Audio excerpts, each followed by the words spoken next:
Welcome to day number 6 and it's 4:30 in the morning. Today, I would like to share with you that there is power in choosing.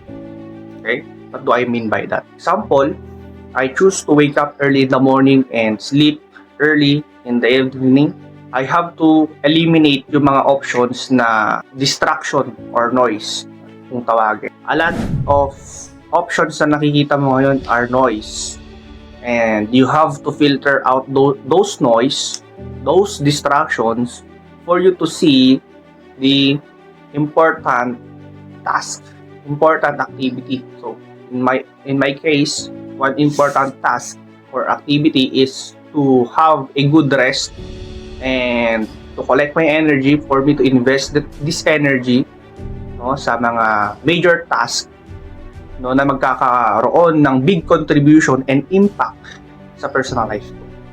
Right? And most people have forgotten how to choose. Pero bakit yung ibang tao nakalimutan nilang pumili? Bigyan kita ng halimbawa. Meron tayong isang bata na nagsosolve ng math problem, mathematical problem. And kahit anong subok niya, paulit-ulit siyang ginagawa, hindi niya ma-solve, no, yung problem. And ang nangyari is kinalimutan niya na hindi niya kaya na mag-solve ng problem. Kinalimutan niya ng mag-solve ng problem, ng math problem. Okay? Kasi hindi niya kaya, like, hirapan siya. And ngayon, binigyan siya ng madaling problem, math problem. Pero sa isip niya na conclude na siya na hindi niya kaya. Diba? Ang nangyari, hindi niya sinolve. And ganon din yung nangyayari sa buhay natin. Marami, binigyan ng maraming challenges. Ang challenges, talagang sinulit-sulit yung challenges sa kanya. And then, with that situation, no, benta siya dito, nag-ibenta siya, hanap ng trabaho, tayo ng negosyo, utang dyan, utang dito, no? And then, suddenly, scam pa siya. Ngayon, dahil sa situation niyang yun, sabi niya, I think abundance is not for me. Nag-conclude na siya. And maraming tao ganun ang ginagawa. Hindi lang sila aware, but maraming tao ganun ang ginagawa. Now my question is, ganun ka rin ba? Kasi kung ganun ka rin, no, I want you to become aware kung nakalimutan mo nang pumili. Most people learned helplessness. Natutunan nilang helpless na sila. Helpless na. Wala nang pag-asa. Ganun, dahil dun sa past experiences nila. And nakalimutan na nilang pumili, piliin na maging abundance yung buhay nila. Magkaroon sila ng financial confidence. Hindi na nila pinili, like, balik tayo sa situation na yun, yung umutang-utang lang yan, na scam, sinumbungan na lahat.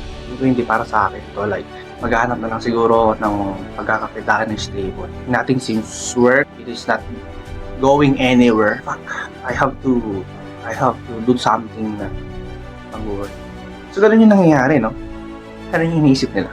With that kind of situation, yung acting natin kanina, that person learned helplessness. If you learned helplessness, your power to choose, you have forgotten your power to choose. No? Nakalimutan mo na yung power sa pagpili. And I want you to become aware of that. Ngayon, kapag aware ka na dapat hindi ko matutunan yung helplessness, I have to choose. No? Now, sobrang hirap ng situation mo, you have to choose. Okay, sobrang hirap ng situation ko ngayon, nag-struggle ako financially. Now, I will choose to become financially confident. And again, your power to choose, no, cannot be taken away or can be given away. It can only be forgotten. Ang ibig sabihin, yung power mo para pumili, hindi yan pwedeng ipamigay or kunin sa'yo. Yan ay pwede mo lang makalimutan. Kapag naalimutan mo kung paano pumili, alam mo na yung mangyayari. So again, you have to choose right now. Do you want to stay kung nasaan ka ngayon? Or you want to go to the things that you want to happen? To stand up, let's fucking do it na. The major activities that can contribute and give big impact to your life. So again, see you tomorrow.